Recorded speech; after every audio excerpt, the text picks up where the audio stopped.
बिस्मिल्लाहिर्रहमानिर्रहीम। ये वो ऐसे है जिस पे एग्जामिनर आपसे छोटी क्लासेस में भी पूछता है साइंस के फायदे और नुकसान। बेसिकली ये वो ऐसे है, तो बहुत से इसमें आर्गुमेंट्स आप वो वाले यूज करेंगे। सबसे पहले एक जनरल कॉन्सेप्ट ले लेते हैं। एग्जामिनर आपसे कह देता है कि is progress real, is progress real और क्वेश्चन मार्क। अब मुझे बताएं कि सबसे पहले तो ये बताएं कि आप इसकी पॉजिटिव साइड लेंगे या नेगेटिव साइड लेंगे। पॉजिटिव साइड लेंगे। नेगेटिव साइड कौन लेगा? जो कहेगा कि प्रोग्रेस रियल नहीं है, कोई लेगा? ओके, सबसे पहले पॉजिटिव साइड पे आ जाते हैं। मैं आपको सिर्फ मतलब इसका जो मेजर डोमेन है वो बता रहा हूँ कि पॉजिटिव साइड पे आपने क्या बातें करनी है। बताएं अब्दुर्रहमान, पॉजिटिव साइड का कोई आर्गुमेंट आपने, चूंकि पॉजिटिव साइड को सपोर्ट किया, जरा पहले बोले वही कुंडी बोले, बताएं।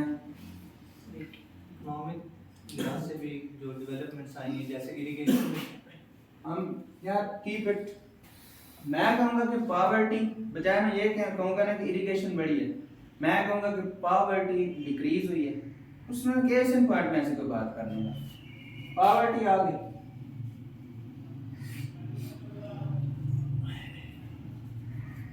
अच्छा, प्रोग्रेस की बात उसने की है, तो अब आप प्रोग्रेस का एक ब्रॉड विजन लेंगे। हर लाइफ की हर डोमेन में प्रोग्रेस बेसिकली है march of civilisation towards to this current level of development. उसमें हर चीज आ जाएगी, society, culture, politics, economy, idea, information. Poverty reduce होगी, इनकी हम अरेंजमेंट ठीक कर लेते हैं। ट्रांसपोर्ट में इंप्रूवमेंट आ गई। ट्रांसपोर्ट वाली उसको देखते हैं। अच्छा, हेल्थ केयर सेंटर्स में काफी गवर्नेंस आपकी मॉडर्नाइज हुई है। ग्लोबलाइजेशन। अच्छा, डेमोक्रेसी बात कर लेते हैं।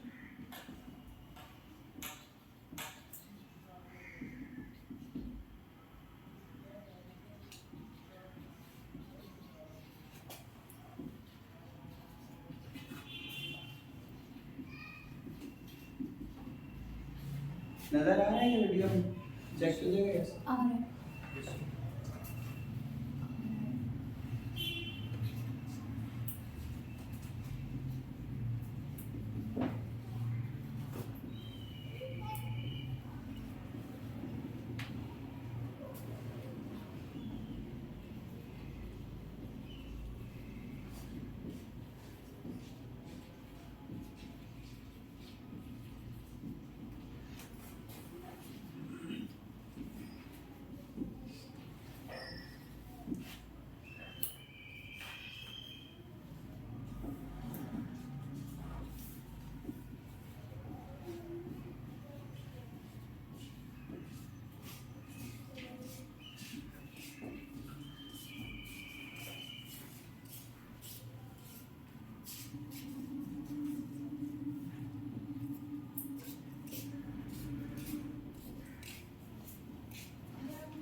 मॉडर्न ह्यूमंस की प्रोग्रेस इसमें डिफाइन हो गई। देखें, खाली अगर चाइना की एग्जांपल दे देना, जिन्होंने 715 मिलियन लोगों को लिफ्ट किया है पॉवर्टी से, तो बेहतरीन एग्जांपल आप कहेंगे कि मॉडर्न ह्यूमंस ने पॉवर्टी को बहुत ज्यादा कंट्रोल किया है।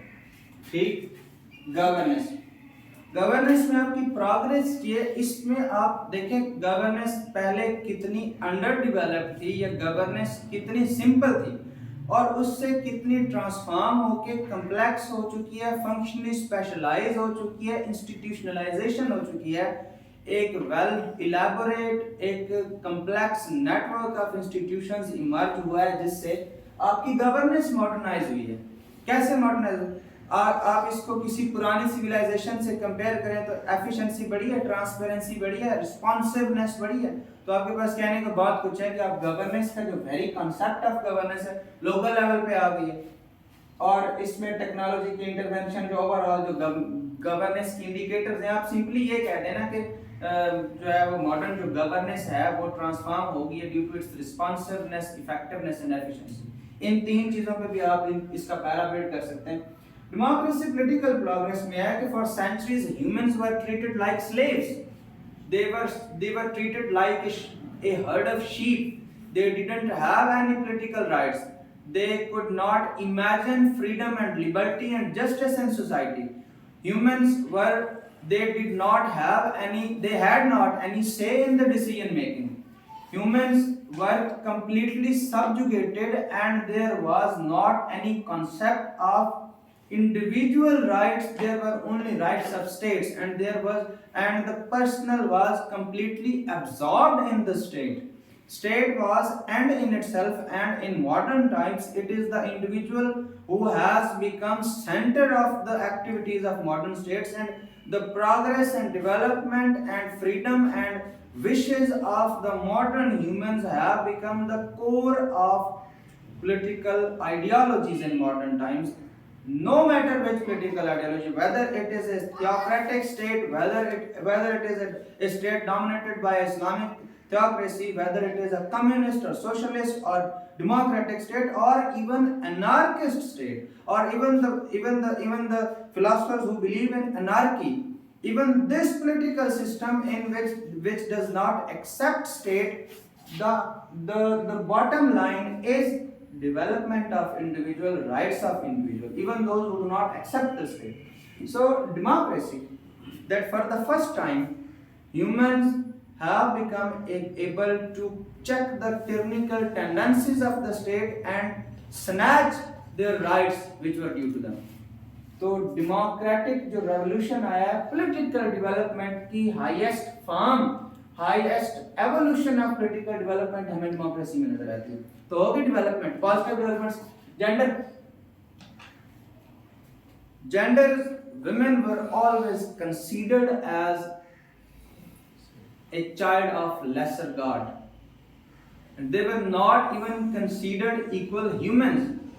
For some civilizations, in some civilizations they were considered as the root of all problems in the society. And you know about the evil cultural practices that were followed for centuries in India and even in Pakistan. For example, honor killing, karokari, sati, sawani, vara, acid throwing, and जो जिंदा दफना लेते थे औरतों को, बच्चियों को। तो अब क्या हो गया? Gender in modern times, progress of modern humans have struck at the roots of patriarchy and empowered women from the shackles of oppressive cultural norms. तो जो gender की empowerment है, this is highest sign of growth of civilization. Knowledge and information ये तो revolutionize हो ही है। उसकी reason ये है कि नॉलेज, एजुकेशन को स्टेट ने बाकायदा अपनी एक first and foremost responsibility consider कर लिया है। जब education first and foremost responsibility बन गई है, when education has become response and free education for all according to constitutional provisions, education is free in many states. So one thing. Second, by globalization there has occurred a mixture, a fusion of knowledge and ideas from all across the world.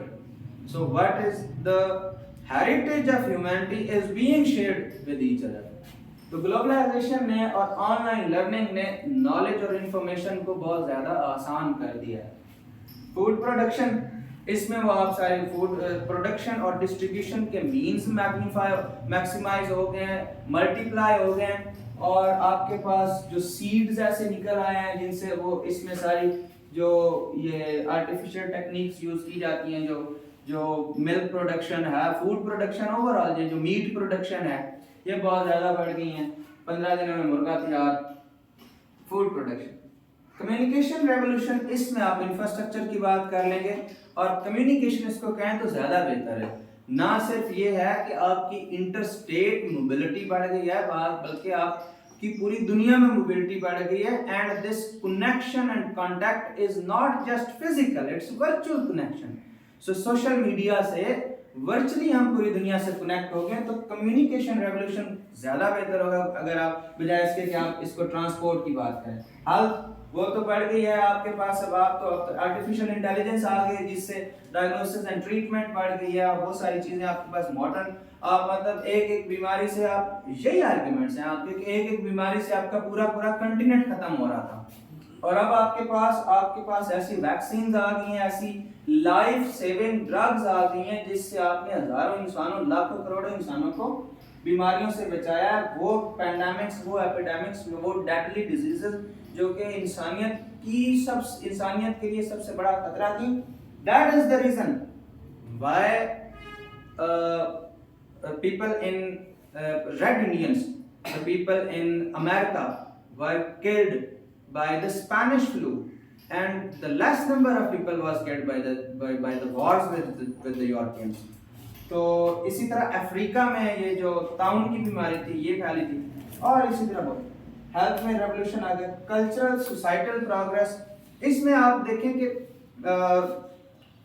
इसमें एक as a student of sociology आप सबसे first and foremost जो argument build कर सकते हैं वो ये बिल्ड कर सकते हैं कि कोई भी सोसाइटी जब इवॉल्व करती है तो उसकी एवोल्यूशन को एक चीज ऐसी है जो बहुत साउंड तरीके से एक्सप्लेन करती है, वो है टेक्नोलॉजी। टेक्नोलॉजी से आपका, क्योंकि मोड्स ऑफ प्रोडक्शन चेंज हो जाते हैं, आपकी इकोनॉमी चेंज हो जाती है, और आपकी इकोनॉमी से इवन आपका रिलीजन तक अफेक्ट होता है।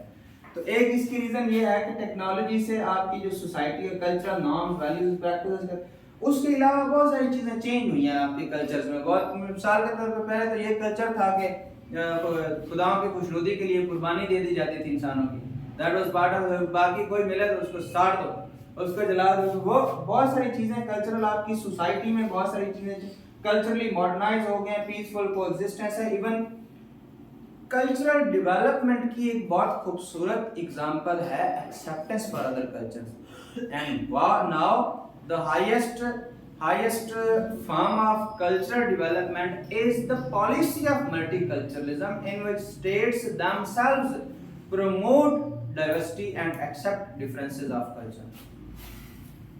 Technological progress, इसमें आप innovation, technology, industrial growth, artificial intelligence, robotics, modern machines, each and everything आ जाएगा इसमें। Environment and space, और आगे मैंने लिखा है control, mastery or conquest of space and environment around them. For centuries humans were at the mercy of elemental forces, कभी ज़लज़ले में रगड़े गए, कभी किसी चीज में रगड़े गए, and now they have even उरूज आदम में खाकी से अंजुम सह में जाते हैं कि ये टूटा हुआ तारा मह कामिल न बन जाए, और वो अब मह कामिल, ये सुप्रीम बीइंग बन गया, उसने practically by conquest of space and the environment around them। ये जो centuries old debate है environmentalism versus determinism, and different theorists, including the first of them was, I believe, Aristotle, who said that man is product of its geographical conditions, that his economy, his religion, his ways, and his food, his even the design of his home, each and everything would be according to the geographical conditions of that area. But in nowadays, people even in Siberia, there is a town in Siberia जिसमें मेरे ख्याल से कोई -67 degree centigrade तक temperature होता है। या खुद हाँ वायर के साथ होता है। हाँ, and they are doing everything. What can be done in Lahore? Except a few exceptions. तो मतलब जो कंक्वेस्ट है एनवायरनमेंट अराउंड देम, हमने ये नेचर की फोर्सेस को नहीं, हमने वो सूरज की शुआओं को नहीं कैद किया, हमने हवा को नहीं यूज किया, हमने जियोथर्मल एनर्जी नहीं प्रोड्यूस की, हमने विंड एनर्जी नहीं प्रोड्यूस किया, हमने पानी की जबरदस्त ताकत के लिए हाइड्रो इलेक्ट्रिसिटी नहीं प्रोड्यूस की। तो हमारे पास बड़ी मिसालें हैं जिसमें हम उसको बताएंगे कि कंक्वेस्ट या mastery of environment and space around them. तो मेरे ख्याल से ह्यूमंस की पॉजिटिव जो प्रोग्रेस है वो यहाँ से डिफाइन होगी। अब आते हैं नेगेटिव साइड ऑफ प्रोग्रेस पे।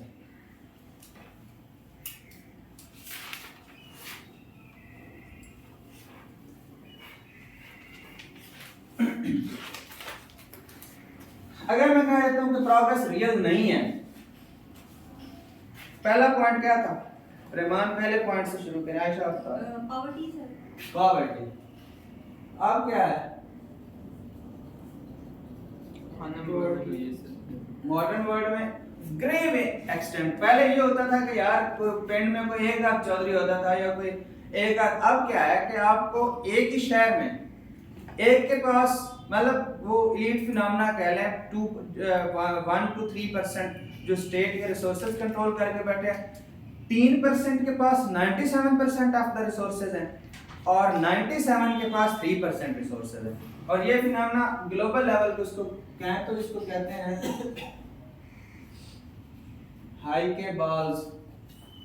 इसको देखें, ये इसको पढ़े हाई के बाल्स क्या है, आपके जो पूरे ग्लोब के फाइनेंसेस कंट्रोल करके बैठे हुए हैं।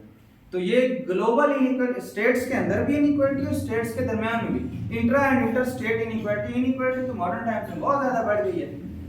और विद इट पावर्टी भी बढ़ी है। उसकी मतलब अब आपने कहना है कि पावर्टी और इनइक्वालिटी ने तो पूरी दुनिया को अपने ले लिया है। तो एक चाइना से, तो अब आपके पास आर्गुमेंट सिलेक्टिव होंगे। अगला पॉइंट क्या था? गवर्नेंस।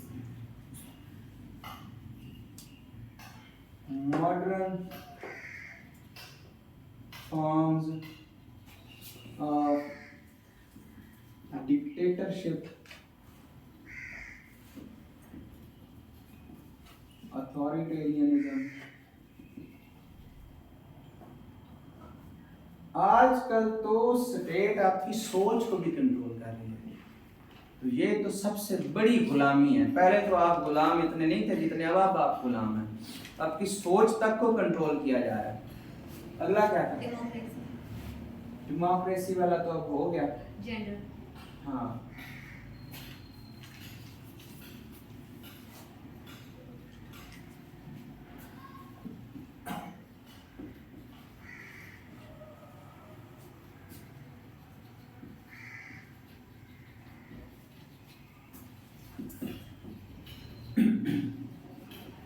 आपकी जेंडर शक्ल्स ऑफ पैट्रियार्की से तो जरूर आजाद होगी, लेकिन कारपोरेट ग्रीड की स्लेव बन गई है। जो बड़ी बड़ी कारपोरेशन हैं जो जेंडर को एज ए प्रोडक्ट यूज करते हैं। ऑब्जेक्टिफिकेशन ऑफ जेंडर, मतलब उसकी क्या आज़ादी रह गई, अब तो उसकी इज्जत भी जाती रही है। पहले ये थी कि घर की चार दीवारी में बैठी थी, कन्फाइनमेंट फेस कर रही थी, लेकिन एक इज्जत समझी जाती थी। अब आपने उसको निकाल के पोस्टर्स पे लगा दिया है। आपके लिए वो एक ऑब्जेक्ट का दर्जा रखती है। वो पोर्नोग्राफिक जो इंडस्ट्री है उसमें, यानी this is the worst treatment. उसमें तो आप उसको एनिमल कंसीडर करें, इंसान ये है असल में एनिमल ट्रीटमेंट। तो उसकी जो इसमें इस तरह के एग्जांपल होंगे। फिर ये होगा कि कारपोरेट ग्रीड की वो ऑब्जेक्टिफिकेशन हो रही है, उनको कारपोरेट ग्रीड की गुलाम बन गई हैं। और डबल बर्डन ऑफ लेबर। अच्छा, आपने आज़ाद करवाया तो घर का काम भी अब बेचारी वही कर रही है और मार्केट में भी वही काम कर रही है। तो मॉडर्न टाइम्स में औरत के ऊपर डबल बर्डन ऑफ लेबर आ गया। तो आप इसको कहेंगे कि ये डेवलपमेंट या आज़ादी नहीं है। अगला point, knowledge and information.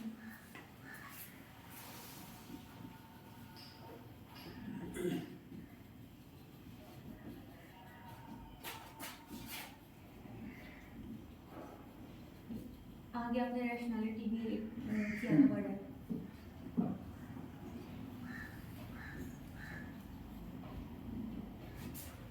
hybrid warfare, misinformation, disinformation, right kind of knowledge and right kind of information has become a rare commodity in modern times.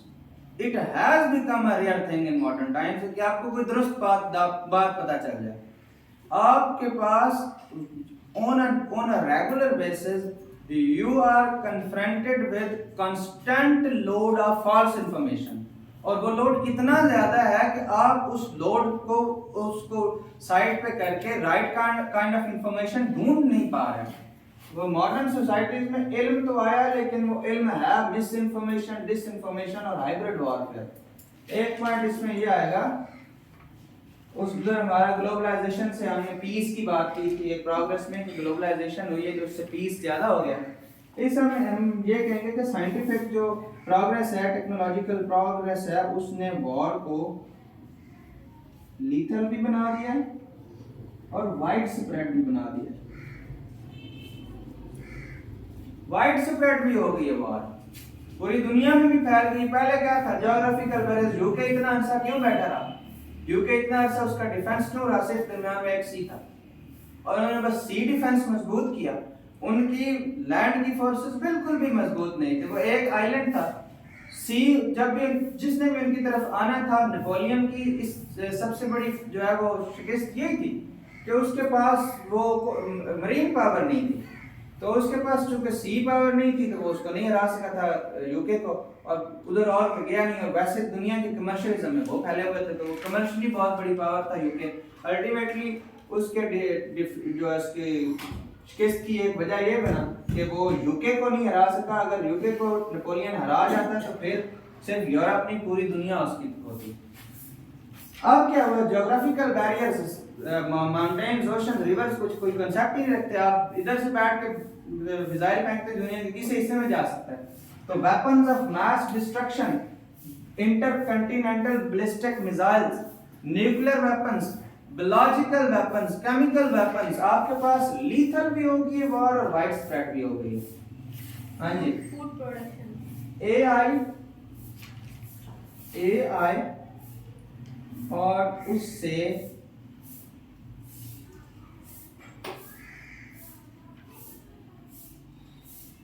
enslavement of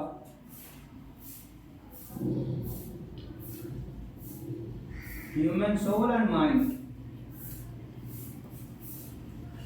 इंसान की रूह और ज़हन तो कैद कर लिया एआई ने।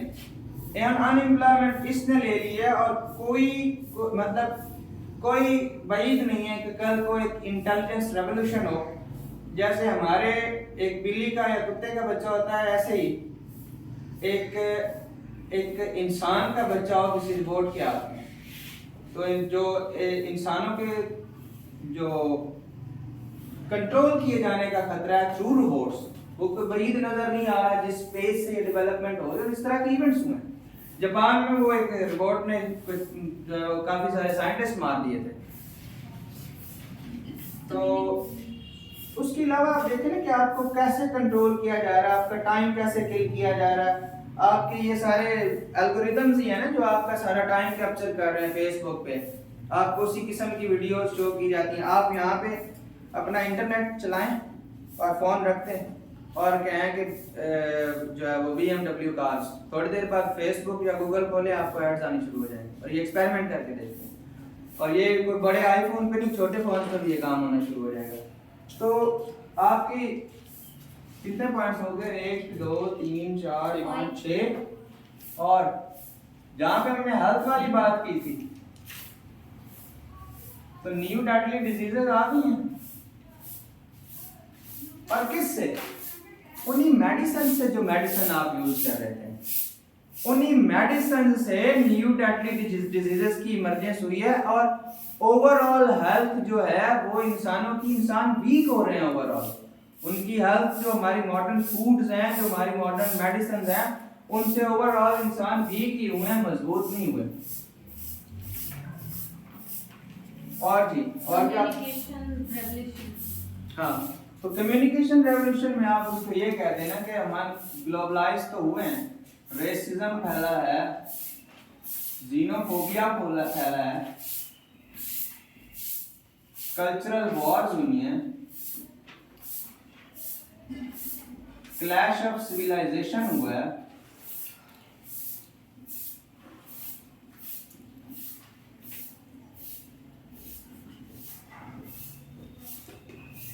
पहले क्या था कि आपको एक कबीला लड़ता था, कोई एक स्टेट लड़ती थी, आपने अब ग्लोबलाइज करके सिविलाइजेशंस को ही लड़ा दिया। तो clash of civilisation is product of globalisation.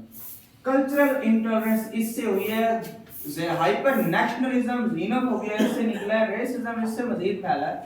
तो progress of globalization has resulted into more animosity and belligerence between man and man। तो साधनालिम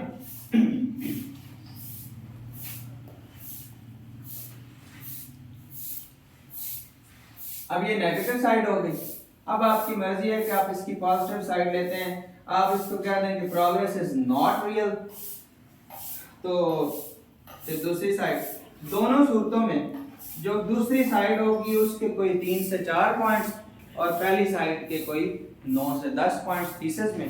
अब वे फॉरवर्ड क्या होगा, जल्दी से बताएं। वे फॉरवर्ड इसका प्रोग्रेस हमारी जो खराब होगी, अगर तो प्रोग्रेस है रियल तो आपने ये कहना है कि इसे मजीद मीनिंगफुल कैसे बनाया जा सकता है, चंद इश्यूज को ठीक करके।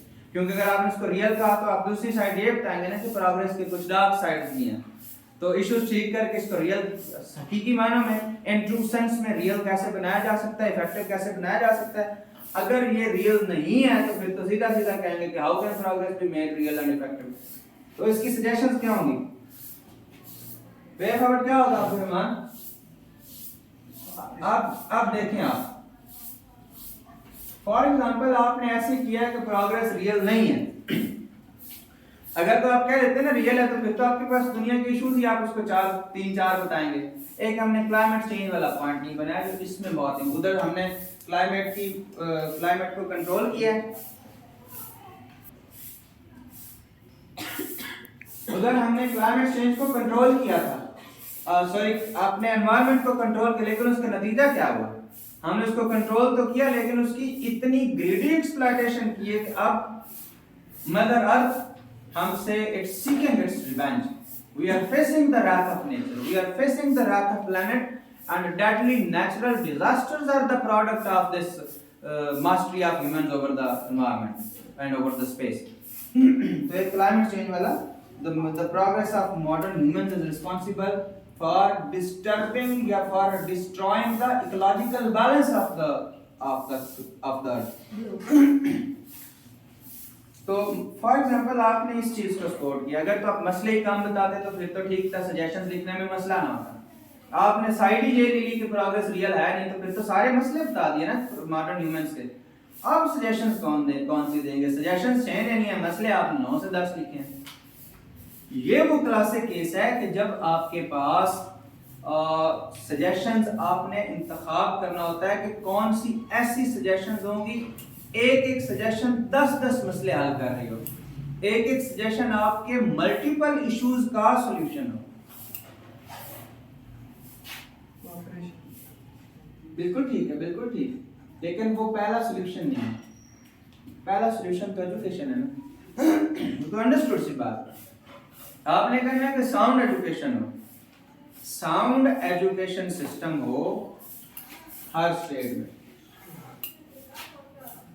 दूसरे नंबर पे गुड गवर्नेंस भी जरूरी है। अब देखिए क्लाइमेट चेंज का मसला यहाँ से हल होता है, एक्सट्रीमिज्म और टेररिज्म का मसला यहाँ से हल होता है, जेंडर के मसले यहाँ से हल होते हैं, और इकोनॉमी के मसले, पॉवर्टी के, इनइक्वालिटी के, मतलब good governance with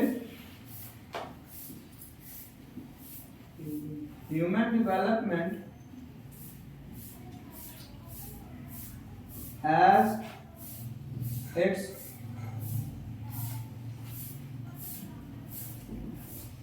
foundational strategy। सबसे बड़ा मकसद ये हो, गवर्नेंस जब भी है तो उसका सबसे बड़ा आइडियल ह्यूमन डेवलपमेंट हो।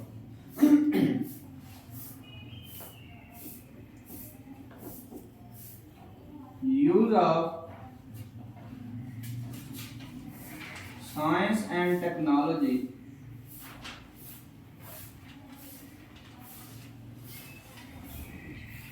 for noble causes। ठीक हो गया, यहां से बहुत से मसले हल हो गए। नोबल काजेस के लिए साइंस एंड टेक्नोलॉजी का यूज हो। चौथी suggestion,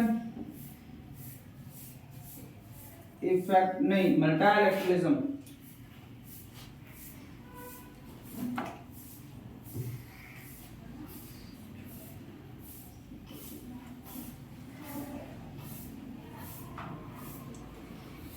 multilateralism for effective global cooperation. आपने जो भी करना है मिलजुल के करना है। Multilateralism, multilateral initiatives, multiple states initiative, joint global initiative, जो भी हो दुनिया में ग्लोबलाइज्ड वर्ल्ड है, हम तो हमने मिलके बैठना है, मिलके इश्यूज रिजॉल्व करने हैं। तो multilateralism for effective global cooperation.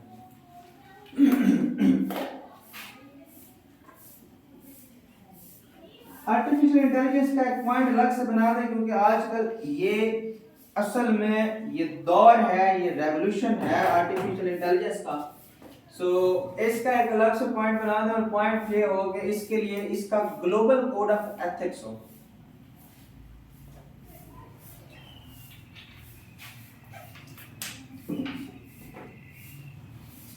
Global code of ethics for safe use of artificial intelligence या for beneficial use of artificial intelligence। और सोशो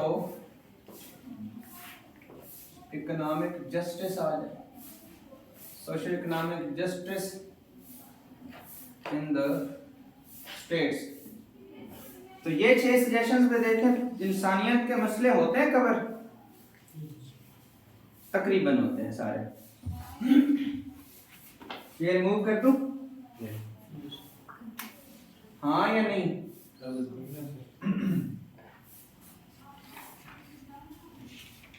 अगला टॉपिक बताइएगा। अब आपको ये देखें, आइडियाज ये थे, वो कह रहे कि technology has stepped out of its bounds. For example वो ये कह रहे हैं यहाँ से बहुत सी चीजें यूज हो जाएंगी। वो आपसे कह रहे हैं कि मॉडर्न ह्यूमंस जो हैं उन्होंने हर चीज को कैप्चर कर लिया, लेकिन उनमें इंसानियत नहीं है। बहुत सी चीजें यहाँ से, बहुत सी चीजें, सारी नहीं, बहुत सी चीज, मतलब घुमाना सीखे। प्रोग्रेस के हमने दोनों साइड्स डिटेल से देख ली है। अब इसको आप इंप्लीमेंट कैसे करते हैं according to statement, that is the test and that remains to be seen. अगला टॉपिक क्या है? All dimensions of artificial intelligence.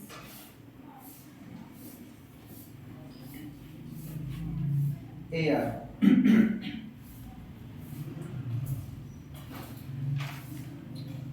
अच्छा, इसमें इसका जो जनरल है ना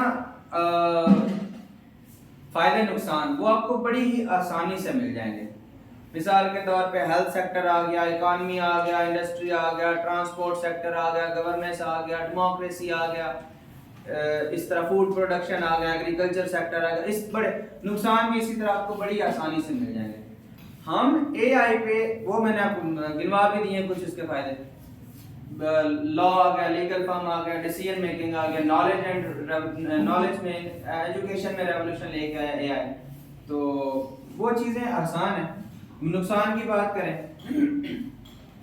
डिजिटल डिक्टेटरशिप काज कर रहा है, हाइब्रिड वॉरफेयर लेके आ रहा है, अनएम्प्लॉयमेंट का खतरा है, इंसानों में आइसोलेशन पैदा कर रहा है, टाइम से सीरियस साइकोलॉजिकल इश्यूज पैदा कर रहा है। ये आएंगे इसके चैलेंजेस। हम इसमें जरा इससे नेक्स्ट लेवल कैसे करते हैं, मतलब यही अवेलेबल इंफॉर्मेशन को हमने अप्लाई करना है on a given statement. AI and crisis of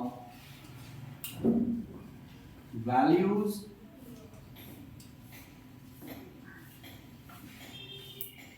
in the modern world। ये अच्छा ऐसे है कि आपको 2 आर्टिकल्स भी पढ़ लेना कि एआई के मेरिट्स डीमेरिट्स के आपको बड़े आसानी से मिल जाएंगे। आपको विकिपीडिया से आर्टिफिशियल इंटेलिजेंस पे पढ़ने आपको पूरी हिस्ट्री देगा, डेवलप कहाँ से शुरू हुई, मुस्लिम साइंटिस्ट थे एक अल जजारी, वहां से शुरू हुई थी और फिर आगे कहाँ तक गई, ये आपको आसानी से समझ आ जाएगा। लेकिन ये जो उसने पूछ लिया है, अब यहाँ पे थोड़ा सा हमारा थीसिस कॉम्प्लेक्स हो गया। जब एग्जामिनर ने आपसे ये क्यों नहीं कह दिया कि आर्टिफिशियल इंटेलिजेंस के मेरिट्स डीमेरिट्स क्या हैं, बेन है बून है, डबल एजेड स्वॉर्ड है, इस तरह की कोई बात क्यों नहीं कर दी? उसने स्पेसिफिकली जब लफ्ज वैल्यू की बात की है तो अब आपके ऊपर फर्ज हो गया, लाजिम हो गया कि आप उसको कोई ना कोई वैल्यू खतरे में आती हुई दिखाएं एग्जामिनर को कि आर्टिफिशियल इंटेलिजेंस से कोई वैल्यू कैसे खतरे में आ रही है। तो यासिर बताएं, वैल्यू कोई आ रही है खतरे में, किस तरह आप इसको, अब इसमें सबसे बड़ी मिस्टेक जो स्टूडेंट वो करेगा, वो कहेगा कि artificial intelligence, how artificial intelligence has led to the crisis of values in modern world, और नीचे लिख देगा artificial intelligence has created unemployment. तो वैल्यू किधर गई? वैल्यू कौन सी थ्रेटन हो रही है? बताओ यासिर, कोई वैल्यू बताओ जो इससे थ्रेटन हो रही है। सबसे पहले अब हम करेंगे क्या, जनरल चैलेंजेस पता है किसी को एआई के? फरमान आपकी है रिसर्च इस पे, एआई पे पढ़ा है किसी ने? एआई अनएम्प्लॉयमेंट है। सबसे पहले we are writing general challenges, this is the power of basics. I always repeat, this is the power of basics.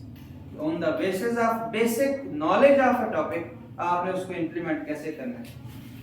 हाँ जी, एक तो इससे हुई है अनएम्प्लॉयमेंट, दूसरा इससे हुई है सोशल आइसोलेशन। बिल्कुल लिखिए, सोशल आइसोलेशन, साइबर अटैक्स और privacy and threats to privacy, और इससे फैला है हाइब्रिड वॉरफेयर, और इससे आया है डिजिटल डिक्टेटर। ये वो यूज करते हैं हरारी साहब, digital dictatorship and any other negative impact inequality in the world. So freedom of speech in negative. Freedom of speech, and this is your point about democracy, digital dictatorship. That means that now digital platforms have become responsible for a new kind of dictatorship, where elections are being stolen, where political choices of the people are being controlled through use of artificial intelligence. And serious health hazards. Earlier I told you about the benefits of artificial intelligence, and now I am writing about its negative impacts. So how much points? These are 8 points, gentlemen. Any other points? Plagiarism. Sorry? Plagiarism. Plagiarism. Plagiarism. Okay. Very good. So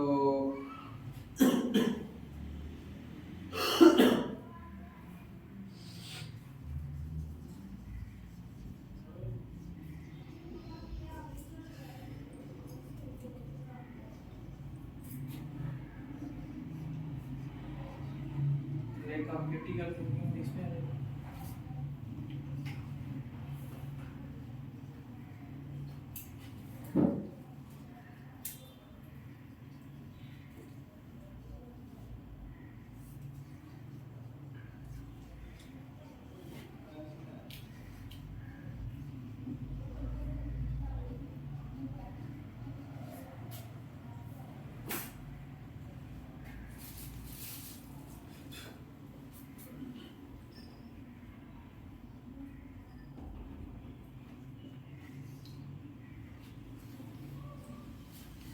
we have successfully understood the general demerits of artificial intelligence. Now, जाग जाए सारे, और हम इस पे लिख रहे हैं, इसको क्राइसिस ऑफ वैल्यू से रिलेट करना है। हाँ जी, अब आपके लिए बहुत आसान हो गया।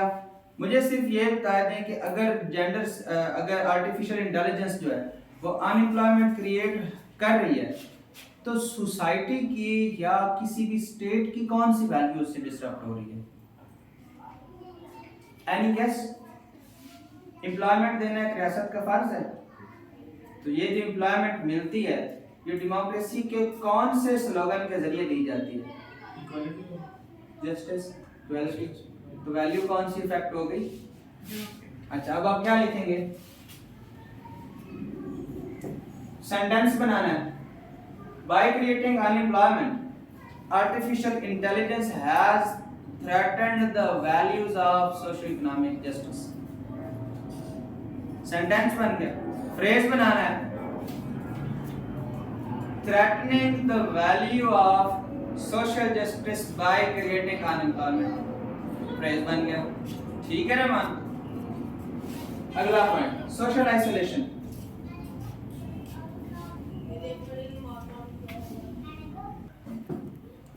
अच्छा जी, तो इस टॉपिक पे आपकी अच्छी रिसर्च है। अगला पॉइंट है हमारा जी सोशल आइसोलेशन। तो सोशल आइसोलेशन में वैल्यू कौन सी इफेक्ट हुई है? Values of healthy traditional healthy interactions in the society, grooming in the, या खाली values of socialisation, healthy socialisation. आपकी सोसाइटी चलती सोशलाइजेशन से। आपकी सोसाइटी में आप अपना पिछला पूरा जो कल्चर है वो अगली जो जनरेशन है उसको देते हैं, इसी को सोशलाइजेशन कहा जाता है। तो वो यानी ये एक ऐसी चीज आ गई जिससे हम देखते थे कि पहले when there was a time that between one generation to another generation at least there was a time of 500 years, 300 years, 400 years, then 100 years, then 50 years, then 10 years। अब एक साल बाद जनरेशन गैप पैदा हो रहा है। आपसे अगले साल आने वाली जनरेशन जो है उसकी वैल्यूज और आपकी वैल्यूज, उसकी अंडरस्टैंडिंग, उसकी थिंकिंग और आपकी थिंकिंग नहीं मिलते। इतना एब्रप्ट जनरेशनल गैप आ रहा है अब ड्यू टू दिस टेक्नोलॉजी, क्योंकि इसने सोशल आइसोलेशन का शिकार कर दिया। जो बच्चे टेक्नोलॉजी के एडिक्ट हो चुके हैं वो लोग तो सोशलाइजेशन की तरफ जाते ही नहीं, बुजुर्गों के पास, बड़ों के पास बैठते ही नहीं, वो इंटरेक्शन वाला कल्चर ही नहीं रहा। तो values of healthy social interaction या values of healthy socialization have been threatened, challenged, affected, damaged by artificial intelligence। Cyber attacks और प्राइवेसी, अब प्राइवेसी तो इसमें तो सीधा सीधा पॉइंट ही है, values of respect for privacy. Privacy in itself बहुत बड़ी वैल्यू है और इसको राइट्स ऑफ द मैन, ये जो क्या उसको कहते हैं, जब फ्रेंच रेवोल्यूशन आया तो फ्रेंच रेवोल्यूशन के बाद वहाँ की जो असेंबली थी उन्होंने राइट्स ऑफ द मैन के नाम से एक बाकायदा डॉक्यूमेंट बनाई थी जिसमें प्राइवेसी लिखा। First 10 amendments in American constitution, उसमें वैल्यू ऑफ प्राइवेसी और आप पूरे हर कॉन्स्टिट्यूशन में लिखी जाती है। इससे बहुत पुराने जो भी रूलर्स थे जो इस बात को, इस्लाम ने इसको बहुत अच्छे से रिकॉग्नाइज किया। तो ये एक फंडामेंटल ह्यूमन राइट है, इस वजह से इसको कॉन्स्टिट्यूशन में डिफाइन किया गया है।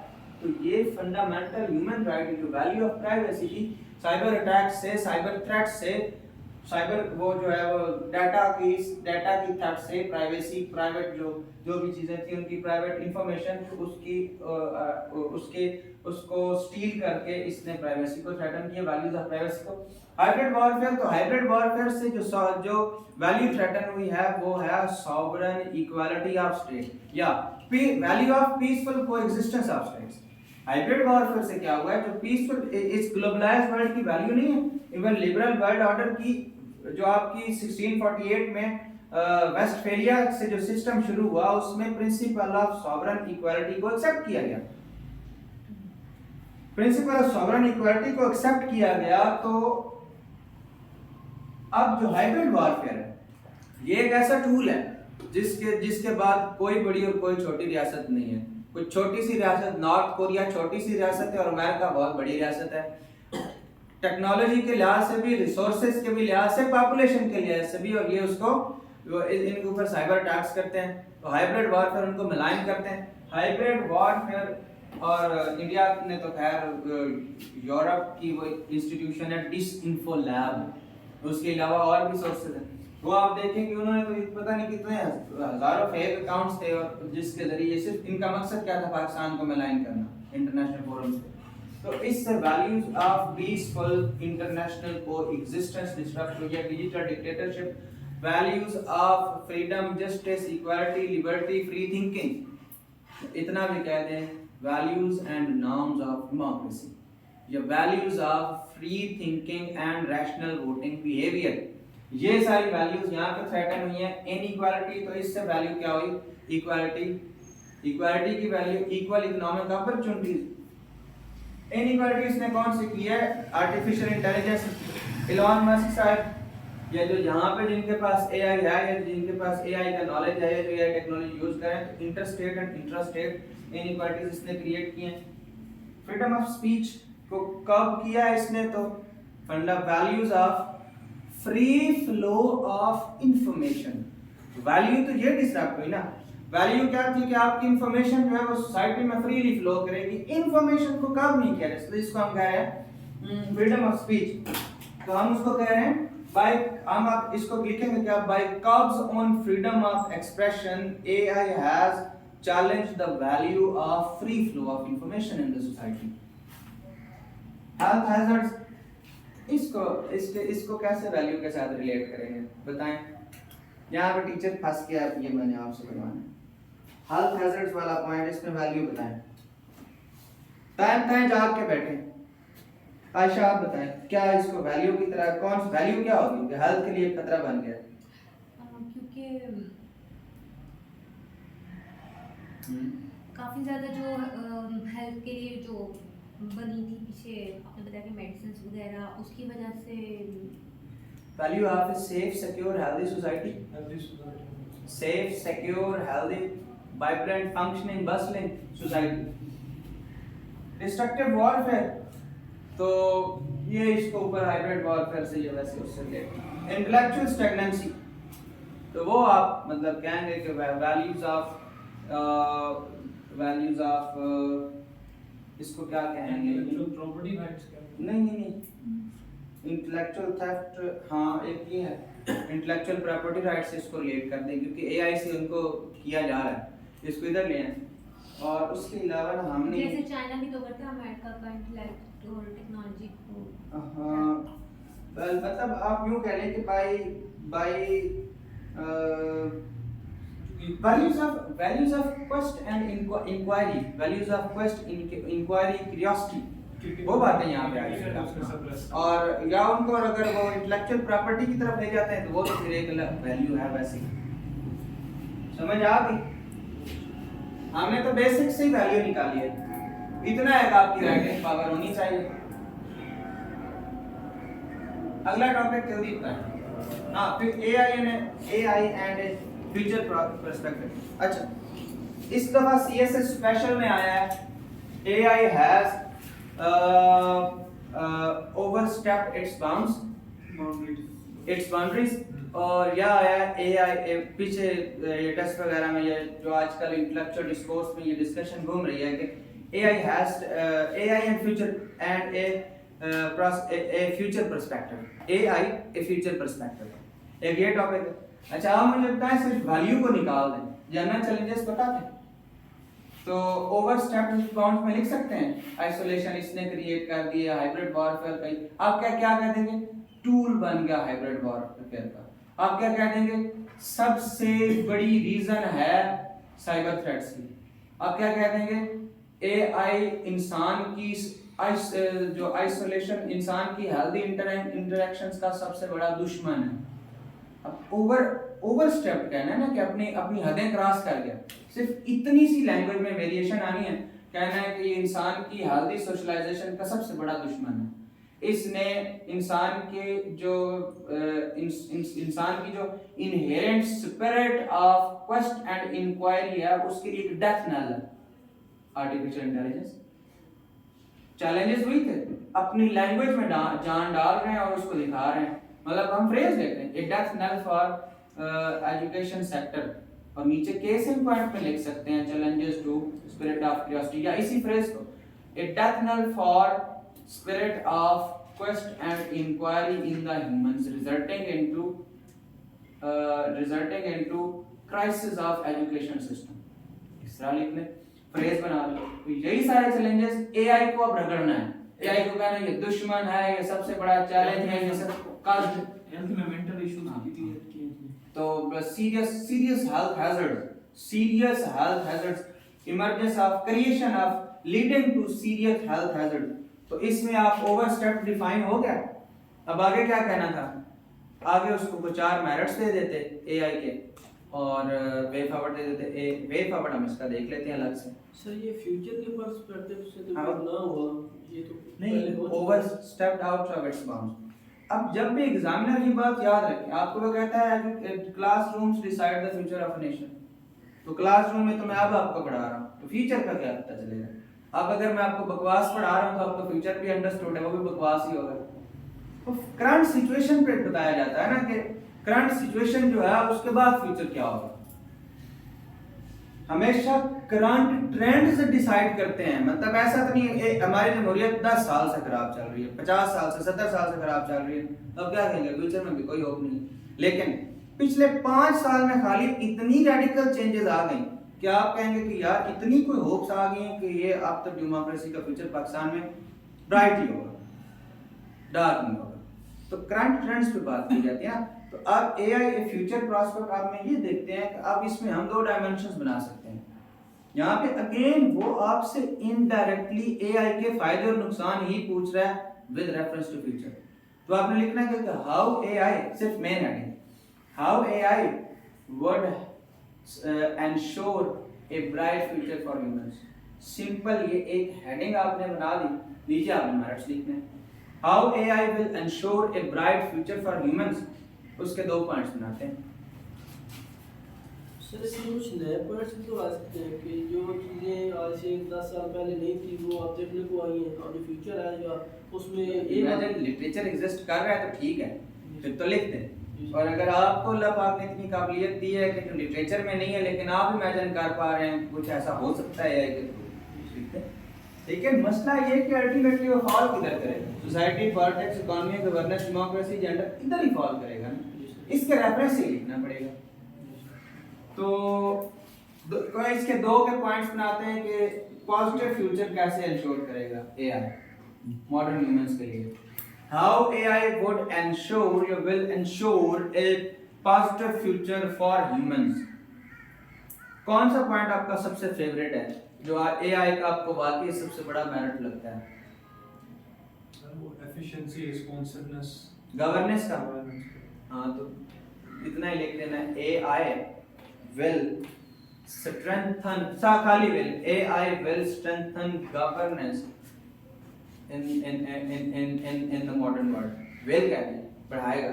और नीचे लिखते रिस्पॉन्सिबनेस को, सिर्फ will लगा के हमने वही चीजें जो हम ये कह रहे हैं कि इसने किया है या कर रहा है वो कह देंगे कर देगा। अच्छा, ये अब वो आपसे पूछना ये चाह रहा है कि फ्यूचर में आप एआई को क्या देखते हैं, क्या कर रहा होगा। इनडायरेक्टली वो क्या कह रहा है, आपसे फायदे पूछ रहा है। अगर आप इसको कहते हैं कि एआई नेगेटिव चैलेंजेस, तो वही आपके सामने लाइन लगी पड़ी थी कोई, आप ये डेमोक्रेसीज ऑफ द ये अक्रॉस द वर्ल्ड डेमोक्रेसी के लिए सबसे बड़ा चैलेंज बन जाएगा। AI will become a great menace for democracies across the world. Future predict कर दिया आपने। अच्छा, अब पॉजिटिव नेगेटिव दोनों साइड्स आपने देख, इसके वे फॉरवर्ड पे जाते हैं जो कि असल में इंपॉर्टेंट है।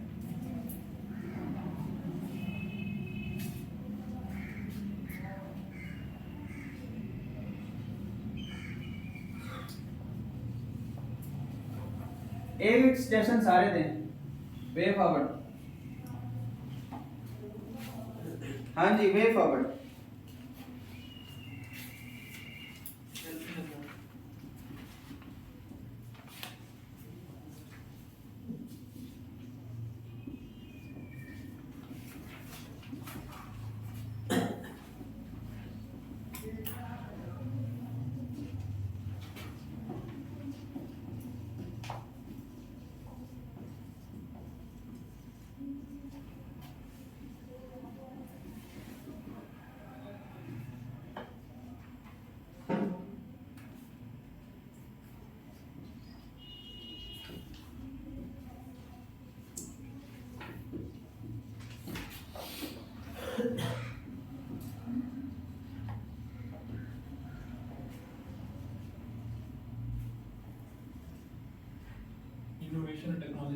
में आ जाएगा।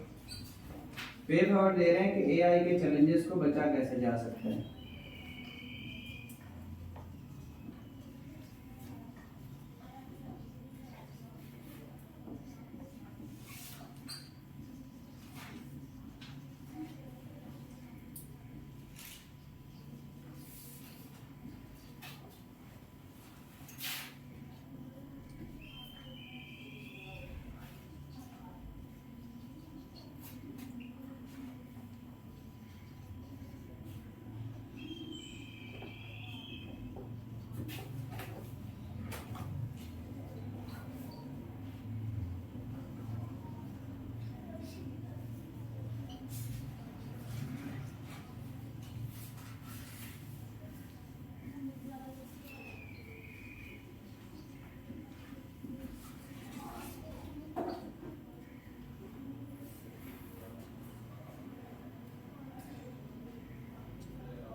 कंट्रोल हो स्टेट पे, स्टेट का कंट्रोल हो on the development of artificial intelligence की जितनी भी सॉफ्टवेयर हैं टेक्नोलॉजीज हैं, स्टेट का कंट्रोल हो उस पर। Globally agreed code of ethics, AI के लिए ये मतलब एक टेक्नोलॉजी इस तरह की इमारत हो चुकी है, ये यूएनओ का काम है, ये मल्टीलैटरल एफर्ट्स का काम है कि globally agreed upon code of ethics हो कि इसका क्या पॉजिटिव यूज, क्या यूज होना है, कैसे यूज होना है।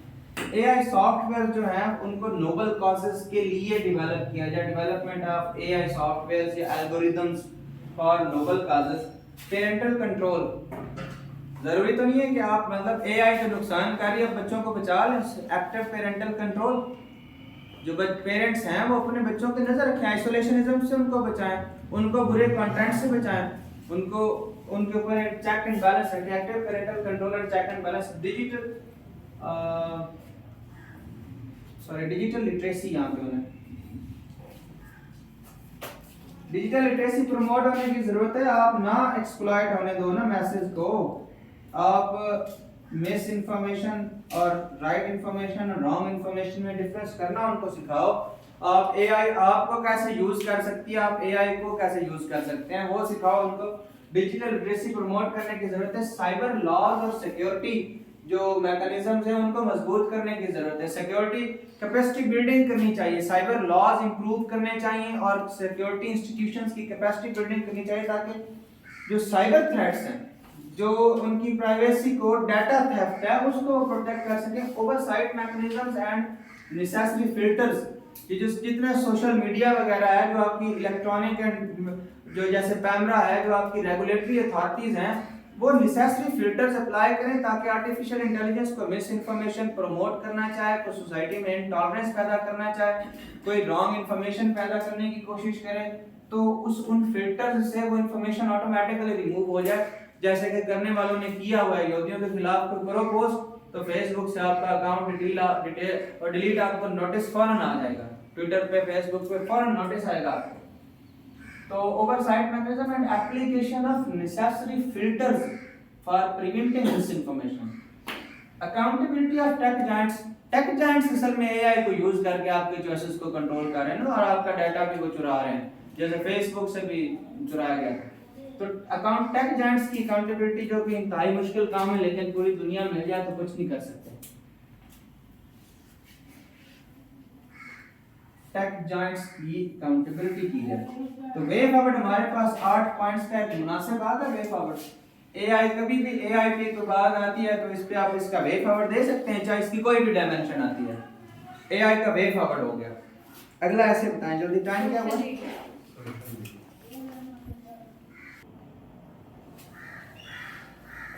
Our next topic is over dependence on technology. Now, you do not need negative impacts of technology to explain this topic.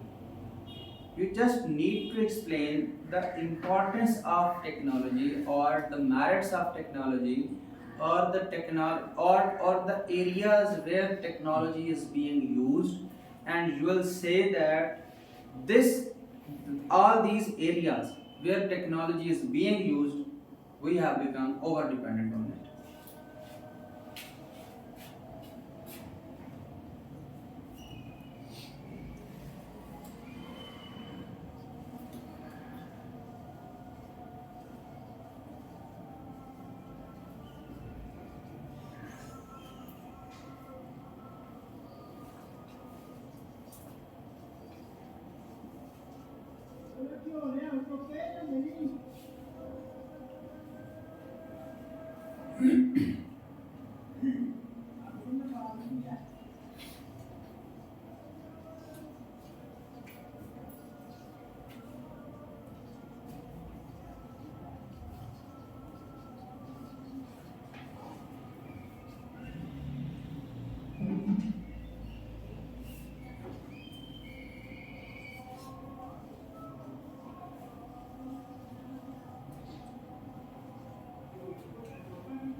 Okay, सबसे पहले ओवर डिपेंडेंस। अब देखिए इसमें ना ओवर डिपेंडेंस एक इम्पॉर्टेंट बात है।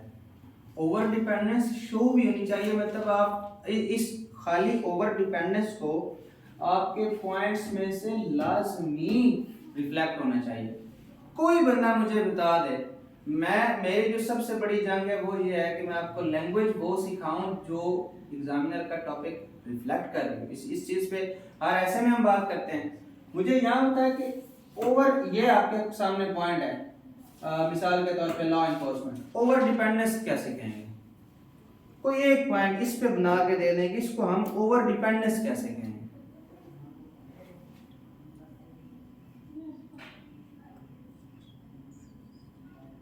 मैं बता देता हूँ, दो तरीके हैं। एक आप ये कहते हैं कि बजाय इस तरह करने से हम ये काम टेक्नोलॉजी से ले रहे हैं, ओवर डिपेंडेंस होगा। दूसरा आप ये कहते हैं कि टेक्नोलॉजी ना हो तो ये काम हो ही नहीं सकता। ये दो तरीके हैं, इनको मिक्स कर लें। अब यहाँ पे मुझे लॉ एनफोर्समेंट में मुझे बताएं कि टेक्नोलॉजी के ये ओवर डिपेंडेंस रिफ्लेक्ट कैसे करेंगे, बताएं। जो एक्सेसिव हम डिसआर्ममेंट मतलब आर्मामेंट बनाते हैं, उसके अंदर हम इतना ज़्यादा टेक्नोलॉजी पे अपने आप को डिपेंडेंट उसको हमने वॉर वाले पॉइंट में डिफेंस में रख लिया कि हमारा डिफेंस, तो ये हम law and order with in state बात कर रहे हैं। जैसे सर ये चालान सिस्टम तो है, है ठीक, जैसे ट्रैफिक सिग्नल चालान वाला एक केस चल रहा था जी, कि चालान जो है वो ऑटोमेटेड होंगे और यानी पास जाएंगे थ्रू ठीक है। कैमरास के ई जरिए चालान जो था, ई चालान फिर तो उन्होंने कहा नहीं, इसकी डिप्लॉयमेंट होनी चाहिए, मतलब वो उधर ही चालान आप करें, ये ई चालान वाला सिस्टम ना करें। नहीं, तो उसमें ओवर का क्या मसला था? वो उल्टा एफिशिएंट हो जाता ना सिस्टम, ट्रैफिक बेहतर हो जाता। हमने ओवर शो करना है कि ये टेक्नोलॉजी का यूज जो हम कर रहे हैं ये ओवर है, उसके लिए लफ्ज क्या इस्तेमाल करेंगे? क्रिमिनल की में जैसे हम फॉरेंसिक वगैरह करते हैं, अगर वो ना हो तो हमें क्रिमिनल की मतलब सही पहचान नहीं सकते हैं शायद फॉरेंसिक। तो मैं यही तो आपको कह रहा हूँ कि याद कहेंगे कि बजाय ये करने के सिर्फ टेक्नोलॉजी से काम ले रहे हैं, ये कहा जा सकता है। दूसरा ये कहा जा सकता है कि इस टेक्नोलॉजी के बगैर ये हो ही नहीं सकता। मिसाल के तौर पे effective law enforcement can not be imagined without technology. तो होगी ओवर डिपेंडेंस, शो होगी ओवर डिपेंडेंस, इसके बगैर नामुमकिन है। अच्छा, इसी को ले लेते हैं, over dependence. Law enforcement through technology instead of education of the masses to prevent crimes. ये है अब दूसरा अंदाज कहने का कि सिर्फ टेक्नोलॉजी से तो लॉ इन्फोर्समेंट नहीं ना हो सकती। हमारा काम है कि सीसीटीवी लगा दिए, बस अब जो जुर्म हो पकड़े तो उसको रोक। हम ये भी तो कर सकते थे कि हम किसी को जुर्म करने ही ना देते, उसकी इतनी इफेक्टिव एजुकेशन होती कि वो जुर्म करता है तो टेक्नोलॉजी की जरूरत ही ना पड़ती। मिसाल के तौर पे टेक्नोलॉजी की तो जरूरत ही नहीं अगर आप कम्युनिटी पुलिसिंग ले आए। क्रिमिनोलॉजी जिन लोगों का है वो इस बात को समझ सकते हैं जो कर रहे थे। ओके जी, इंडस्ट्रियल मिसाल के तौर पे आप इस पे बात कर लेते हैं फूड प्रोडक्शन की। तो आप कहेंगे कि instead of physical labour modern humans have become completely dependent on technology, तो for food production।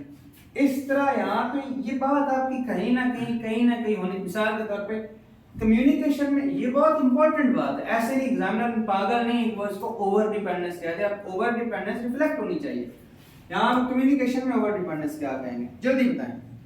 कि जिन लोगों से हम लोग डायरेक्टली मतलब मिल सकते हैं, लेकिन हम टेक्नोलॉजी में ट्विटर हो गया, ये सोशल मीडिया, एक ये चीज भी है। दूसरी ये चीज है कि ओवर डिपेंडेंस का एक नेगेटिव साइड ये है कि जिनसे फिजिकली मिल सकते थे उनसे मिलने के बजाय वर्चुअली हमारे कनेक्शन ही वर्चुअल हैं, वर्चुअल कनेक्शंस हैं हमारे। तो instead of healthy physical interactions the mode of communication of humans have become virtual and unreal. ये है ओवर डिपेंडेंस। इसी तरह ये सारे पॉइंट्स होंगे कि ट्रेड एंड कॉमर्स। अब यहाँ पे मतलब सभी में नहीं है कि आपने 9 पार्ट्स मिसाल के तौर पे आपने 9 बनाए हैं। यहाँ से आप देख लें कौन सा डिजास्टर मैनेजमेंट, मतलब instead of focusing on climate adaptation and mitigation humans are employing excessive technology for managing deadly disasters। तो ओवर डिपेंडेंस शो हो गई, ओवर डिपेंडेंस हो गई। छोटे-छोटे कामों के लिए भी हम टेक्नोलॉजी का यूज करते मतलब इसमें दोनों साइड्स आती है ना कि टेक्नोलॉजी से आप क्या कर सकते हैं, सब कुछ नहीं कर सकते। आपने डिजास्टर होने क्यों दिया? पहले काम तो ये था, उसके बाद टेक्नोलॉजी। हम चाह रहे हैं कि सारा काम ही डिजास्टर कर दे।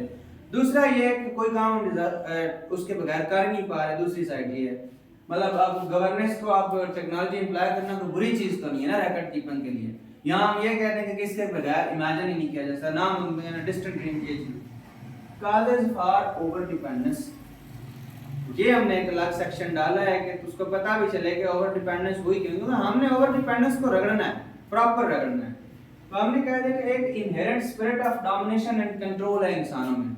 इंसान हमेशा से पैदा किया गया है to become the centre of universe, to control this universe because of being the supreme creation of God.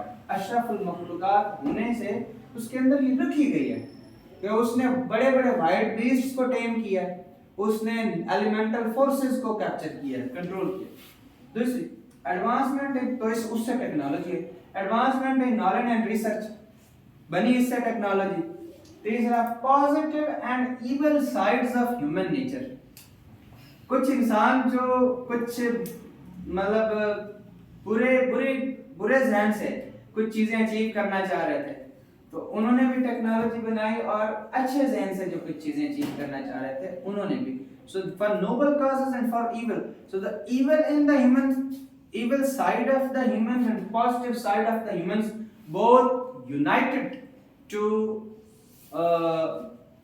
both united and that application of his knowledge ultimately resulted in the form of technology। तो ये दो इंसान की जो दो nature की side है, उससे इंसान ने टेक्नोलॉजी की जिससे ये ओवर डिपेंडेंस हुई। Impacts of this over dependence अब हमने लिखे, देखे हमने सिर्फ 3 पॉइंट्स लिखे हैं, ज्यादा नहीं लिखा है क्योंकि एक साइड से उसको दिखाई है। 9 और 3 12 और 4 16 और 6 वे फॉरवर्ड बाइस इंट्रो कंक्लूजन 24। 5 कर लें वे फॉरवर्ड, यहाँ से 3 कर लें, इनको 3 रख लें। Impacts of this over dependence, lethal wars and arms race. सबसे बड़ा इम्पैक्ट तो उसूलन यही कहना चाहिए। Health hazards of unimaginable proportions, आसान ओवर डिपेंडेंस का है तो अब खतरा भी उतना ही बड़ा दिखाना है कि हमारे लिए इतने हेल्थ हैजर्ड्स हुए हैं इस टेक्नोलॉजी से उसमें साइकोलॉजिकल इश्यूज भी आएंगे, उसमें आइसोलेशन की आएगी, उसमें सारे फिजिकल इश्यूज भी आएंगे। Inequality, starvation, poverty, inequality and starvation, इसी से क्लाइमेट चेंज नहीं हुआ। क्लाइमेट चेंज लिख दे, ओवर डिपेंडेंस से क्लाइमेट चेंज लिख दे, और ये लिखें ना क्लाइमेट चेंज। डिजिटल डिक्टेटरशिप्स, ये एक बहुत बड़ी इंपॉर्टेंट चीज थी कि पूरी दुनिया की जमहूरियत खतरे में चली गई टेक्नोलॉजी की वजह से, तो डिजिटल डिक्टेटरशिप पैदा हुई है। लिख लिया है सबने? ओके, अब once and for all settle हो गया ये टॉपिक ओवर डिपेंडेंस वाला। अब हम इसमें देते हैं वे फॉरवर्ड। मेरे ख्याल से इसका वे फॉरवर्ड कोई इतना मुश्किल नहीं है, कहीं दे लेते हैं। वे फॉरवर्ड में भी अब ओवर डिपेंडेंस को हमने इतना रगड़ा है, तो फिर हमने ये भी तो बताना है कि ओवर डिपेंडेंस से बचा कैसे जा सकता है। बताना है नहीं बताना?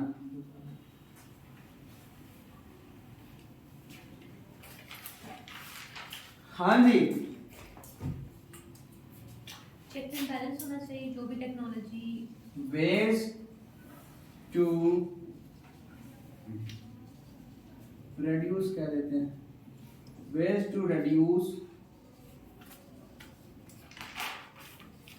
dependence of humans over technology। हाँ जी, तो यार साउंड सजेशन दो, खुदा का नाम लो, सारे तैयार हो आप लोग, अच्छी तैयारी वाले हो, कोई अच्छी बात करो।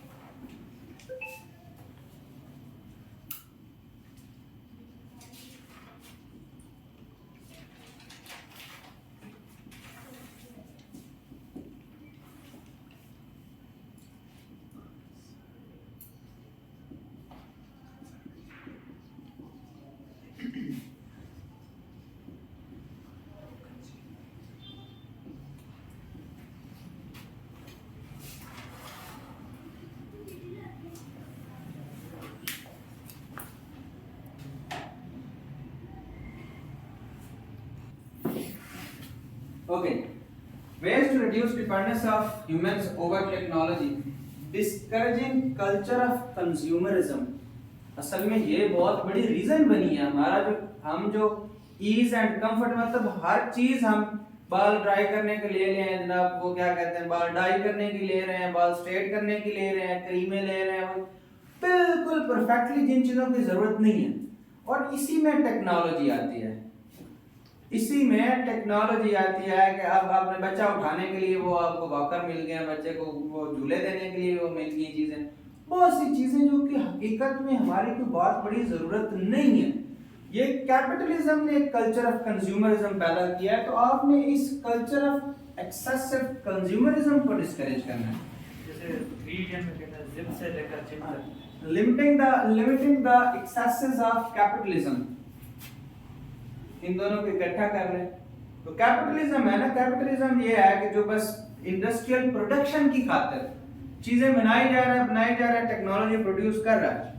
इसमें आर्म्स रेस भी आता है, इसमें आर्म्स भी तो उनका एक बिजनेस आर्म्स है, आर्म्स की सेल और प्रोडक्शन है, तो अब बनाई जा रहे हैं हर तरह के arms. Promotion of hybrid versions of labour, ये इंपॉर्टेंट पॉइंट है कि जो वर्जन लेबर है थोड़ी हाइब्रिड हो जाए ना, सिर्फ टेक्नोलॉजी पर डिपेंडेंस ना हो, फिजिकल एक्सर्शन भी हो जाए इंसानों की, और मशीन भी यूज कर ले। ऐसा नहीं है कि मशीन यूज ना करे, लेकिन हर चीज के लिए मशीन की जरूरत नहीं है, क्योंकि वो फिर उसके भी तो उल्टा नेगेटिव इम्पैक्ट्स ही हैं। फिर जब वो बीमार होगा तो तब भी मशीनें यूज कर रहा होगा। तो good governance and sound education to counter challenges,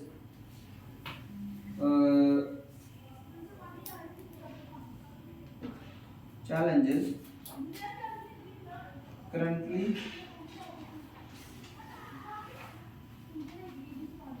countered by technology। बहुत से ऐसे चैलेंजेस जिनको आप सिर्फ टेक्नोलॉजी से काउंटर कर रहे हैं, उनको साउंड एजुकेशन और गुड गवर्नेंस ले आओ, उससे भी बहुत सी चीजें ठीक हो जाएंगी। मसलन good governance and sound education should go hand in hand. Good education, sound education and good governance and technology should go hand in hand in dealing issues of the society, in countering the issues of the society. ये बात. Global cooperation होनी चाहिए कि technology के जो भी excessive use है उसको काउंटर कर सकें, इस तरह की चीजें, या वो तमाम चीजें जिनके जरिए जिनके लिए टेक्नोलॉजी की जो एक्सेसेस हैं, जो हाइब्रिड वॉरफेयर वगैरह इससे पैदा हुआ है, वो perfect balance between spiritual and material pursuits. ये पॉइंट वैसे आपका पहले नंबर पे आएगा. तो ये सारी जो टेक्नोलॉजी निकली, ये तो निकली मटेरियलिज्म की वजह से है ना, मटेरियल वर्ल्ड की वजह से निकली है. अगर आपकी स्पिरिचुअल परसूट्स हों, सिर्फ मटेरियल परसूट्स ना, तो फिर टेक्नोलॉजी की जरूरत नहीं. तो उससे सादा थोड़ा आपका थोड़ा लाइफस्टाइल सादा हो जाएगा. कंज्यूमरिज्म में भी आप वो बात लिख सकते थे, या आपका थोड़ा adopting simple ways of living. तो अब आप ये तो नहीं कह सकते कि पूरे सादा पुराने स्टोन एज में चले जाओ. तो स्टोन एज में ले जाने के बजाय आपने कहा है कि promoting simple ways of living, उसकी जगह हमने फिर ये लिख दिया कि परफेक्ट बैलेंस हो बिटवीन स्पिरिचुअल और मटेरियल नीड्स. ये आपका वैसे पॉइंट नंबर 1 आ जाएगा. Responsible use of technology. Technology को रिस्पांसिबल यूज करें तो फिर ओवर डिपेंडेंस की वजह थोड़ा यूज कर लें और अच्छे मकासद के लिए यूज कर लें. तो इसका मतलब है रिस्पांसिबल यूज का मतलब है थोड़ा यूज कर लें और अच्छे पर्पसेस के लिए यूज कर लें, तो यूज रिस्पांसिबल हो गया. फिर ओवर डिपेंडेंस भी नहीं होगी, और जो भी डिपेंडेंस है वो कोई इतना खतरा भी नहीं बनेगी. हाँ जी, कोई ऐसे रह गया?